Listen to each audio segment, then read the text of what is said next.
Olá, pessoal! Na aula de hoje nós daremos continuidade ao assunto das artes visuais na antiguidade, com destaque para o Egito e para os monumentos, no caso, as pirâmides, certo? Então vocês vão poder acompanhar na apostila das páginas 7 a 10.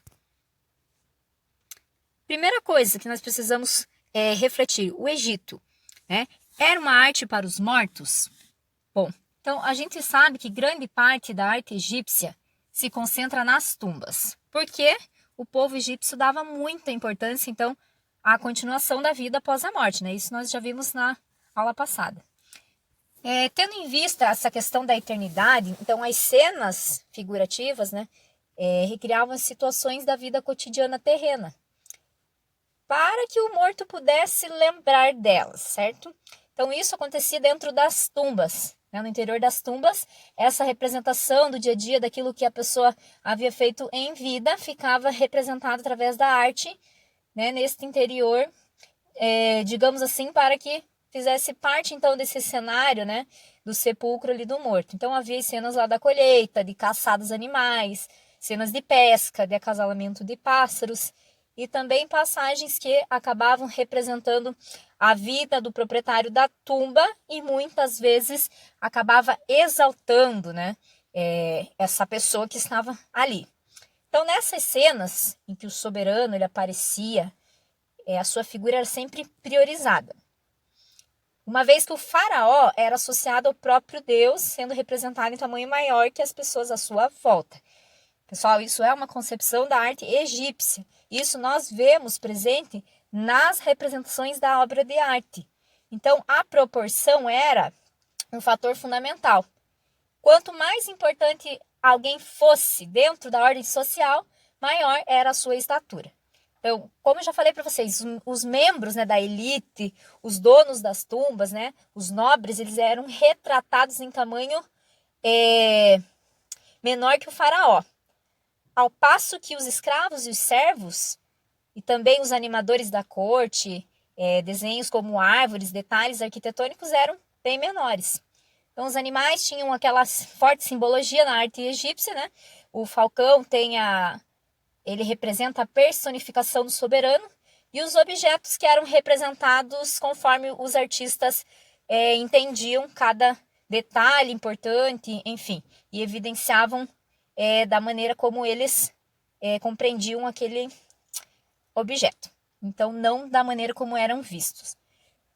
Aí os artistas egípcios não estavam preocupados em reproduzir o mundo da forma como eles viam, ou seja, eles não criavam cópias da realidade. E isso não era feito porque eles não dominavam, por exemplo, as técnicas, né, de pintura, de representação, de desenho, não sabiam retratar da forma real. Não, não era por isso. Eles sabiam, mas era pelo simples fato do que o objetivo que eles tinham era outro. Eles queriam mostrar o que eles consideravam muito importante na arte. Então, para começar, eles adotaram um sistema de pintura que tinha apenas duas dimensões, tá, pessoal? Duas dimensões são altura apenas e largura. Não tinha profundidade, que no caso nós vemos as três dimensões numa escultura, que é altura, largura e profundidade. Numa pintura, por exemplo, nós vemos altura e largura. Então, essas imagens elas eram construídas de acordo com as convenções que foram estabelecidas a fim de transmitir a informação desejada para o observador. Tá, pessoal? Então, nas representações que a figura humana aparecia por inteiro, ela era organizada de acordo com a regra de proporção. Aí eles tinham uma técnica que eles faziam um quadriculado bem certinho, que era dividido em 18 unidades no mesmo tamanho. Então, esse sistema ele definiu exatamente as distâncias entre as diversas partes do corpo, medindo então o comprimento das passadas, medindo a distância entre os pés, né? Mostrados sempre com a parte interna voltada para o observador. Observem essa imagem que nós temos aqui na tela, certo? Ela representa todos esses detalhes desse sistema de regra de proporção que eles desenvolveram. Então, o tamanho das figuras, né, os membros da elite sempre maiores, entre outros aspectos, são possíveis de observar. A arte também obedecia a um princípio fundamental, que é a lei da frontalidade, tá, pessoal? Quando vocês observarem uma obra de arte egípcia, observem essa questão muito presente, que é a lei da frontalidade. tá? Então, é nessa perspectiva, né, são vistos frontalmente os ombros e os braços. Então, a cabeça vai aparecer sempre de perfil, tá, pessoal? Ó, os ombros, os braços nós vemos frontalmente, observe nesta imagem, tá? E de perfil nós vemos as pernas e a cabeça, e o olho é representado como se estivesse sendo visto de frente. Só vocês focarem, né, nessa imagem aqui para entender essa questão da lei da frontalidade. Então, grande parte lá das pinturas egípcias, como essa aqui, né, que foi feita na tumba de um nobre egípcio, utiliza a técnica do falso afresco. Então, isso já falei para vocês, que o afresco é uma técnica empregada na pintura mural e os pigmentos de diversas cores são misturados com água separadamente. E em seguida, essa pasta é aplicada na parede, né, ainda fresca, para fazer como se fosse um mural, certo? Então esse é o fresco verdadeiro que foi muito usado no Renascimento. E também tem o fresco seco, que é um falso fresco, que é a aplicação de tinta sobre a massa já seca. Bom, pessoal, observem que embaixo, vamos virar aqui a página. Embaixo dessa imagem aqui, nós temos uma atividade que vai ser a proposta de hoje, que é o rosto egípcio, está na página 8, tá, pessoal? Então eu já vou falar dela no final, mas só acompanhando então a ordem dos acontecimentos aqui na apostila, certo? Vamos falar um pouco sobre as pirâmides, tá, pessoal?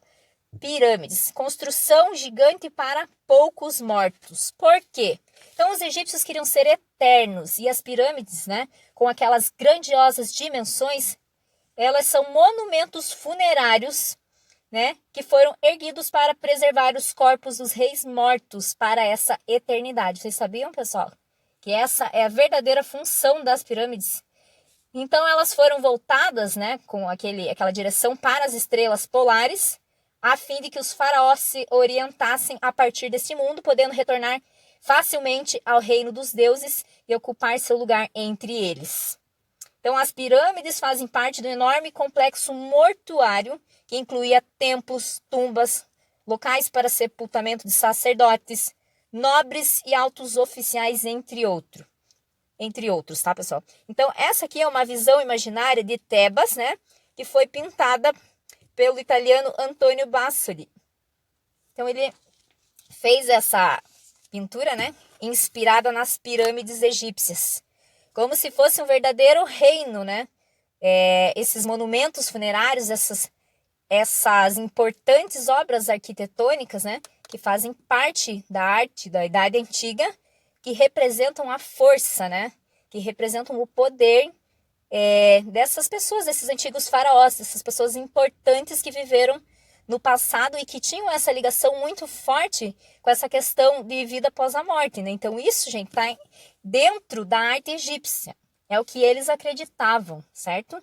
Então aquilo que faz parte, né, da cultura, do pensamento, da questão de que eles iriam, né, na verdade, ter uma vida após a morte e que esse local onde eles ficariam mortos ali, seriam enterrados, seria quase que uma extensão dos seus palácios, né, dos seus templos, dos locais que eles costumavam frequentar. Então isso representava, né, toda essa exuberância, essa grandeza, e que a morte deveria ser vista sempre com muito cuidado e sempre com muito detalhe, né? Não esquecendo de nenhum elemento, né, que incluía a vida, né, daquele personagem que ali estivesse descansando. Então aqui nós temos representações das pirâmides. Bom, vamos continuar aqui, pessoal. Uma curiosidade que nós temos lá na página 10, tá, pessoal? Então nós temos aqui uma obra representando uma encáustica, certo? Que é uma técnica de pintura que utiliza a mistura de pigmentos coloridos com uma pasta de cera quente e é aplicado sobre uma superfície, que normalmente é mármore ou madeira, tá? Utilizado também na criação de esculturas com uma espécie de espátula que é denominada cestrum. Então, essa obra aqui em destaque, o retrato de um garoto, né, do período do Egito romano, é a encáustica sobre madeira. certo? Então, a origem exata dessa técnica, ela é desconhecida, porém algumas referências levam a crer que os gregos aprenderam dos egípcios, né, essa técnica e transmitiram para os romanos. Então, acredita-se que o lápis de cera tão utilizado hoje em dia, né, foi desenvolvido com base na encáustica, que é essa mistura aí com os pigmentos e a cera quente. Aí nós temos uma curiosidade que durante um período os egípcios, foram dominados pelos romanos, mas continuaram a mumificar os seus mortos colocando-os em sarcófagos, né? Então, no entanto, em vez lá das tradicionais máscaras mortuárias que eram usadas em seus túmulos, eles começaram a colocar retratos, tá? E retratos que fossem pintados durante o auge da vida da pessoa, utilizando a técnica, então, da encáustica. Então, em virtude dessa alta durabilidade da técnica, né, alguns retratos da antiguidade estão entre as pinturas mais conservadas aí desse período, certo? Então, encáustica, pessoal, hoje tá triste. É uma importante técnica, tá, pessoal, da antiguidade, que até hoje nós podemos, então, observar em museus obras de arte que são feitas nesse formato, né? Usando, então, esses pigmentos e a pasta de cera quente. A atividade de hoje consiste na confecção do rosto egípcio, tá, pessoal? Então, o que vocês vão fazer? Vocês vão lá na página 8 e vocês vão criar um rosto egípcio por meio do contorno do seu próprio rosto. Então, vocês vão usar a lei da frontalidade, que é muito presente na arte egípcia. Vocês vão utilizar o lápis grafite, giz de cera, folha sulfite, o material que tiver aí na sua casa. Então, você vai ter que fazer isso com alguém da sua família, tá? A primeira coisa, você vai formar uma dupla aí com alguém da sua família e você vai pedir para essa pessoa deitar a cabeça de lado sobre o papel, de forma que ela fica com o perfil da cabeça, né, nele. E aí você vai começar a contornar, mantendo o lápis sempre posicionado, seguindo encostado na face até que o contorno seja todo delineado. E após ter o seu perfil contornado, você vai fazer o desenho dos elementos internos, olho, boca, narina, orelha, cabelo, e vai colocar vários acessórios decorativos. Então, lembre-se da lei da frontalidade no momento de desenhar. Então, vocês podem pegar como base, pessoal, aquela obra lá do início, olha lá. Onde nós temos aqui, ó, né, essa visão bem interessante, né, de uma pessoa ali representada bem na frente com a lei da frontalidade. Então, para colorir, você vai utilizar giz de cera com a técnica do encerado. Pode colocar o giz de cera marcando de forma bem forte. Vai escolher cores que você queira e deixar bem colorido e sempre pintando bem forte, aplicando bastante material, tá? Bastante giz de cera sobre o papel. Isso vai garantir um melhor acabamento para a técnica. Para não manchar, você vai começar pelas cores mais claras, tá? E vai passar, então, pelas mais escuras e, por fim, você vai usar o preto. Você vai deixar esse rosto bem vivo, bem colorido, não é apenas para fazer o esboço, tá, pessoal? Para dar acabamento cerado, você vai esfregar o papel toalha que você tem em casa sobre cada cor, distintamente, para que não borre nem misture as cores. Tome muito cuidado com a cor preta. E, ao final, o seu trabalho vai parecer plastificado em virtude da camada de cera que impermeabiliza o desenho. Então, vai dar mais ou menos uma ideia de uma encáustica, tá, pessoal? Então, vocês vão fazer hoje essa atividade prática, que é super legal. Vocês vão me mandar foto dessa atividade, certo? Então, ela está na página 8 e 9, tá? Fica aqui atrás, 8 e 9. E vocês podem seguir o passo a passo. Qualquer dúvida, por favor, me chamem. Gente, muito obrigado e até a próxima aula. Aguardo todas as atividades.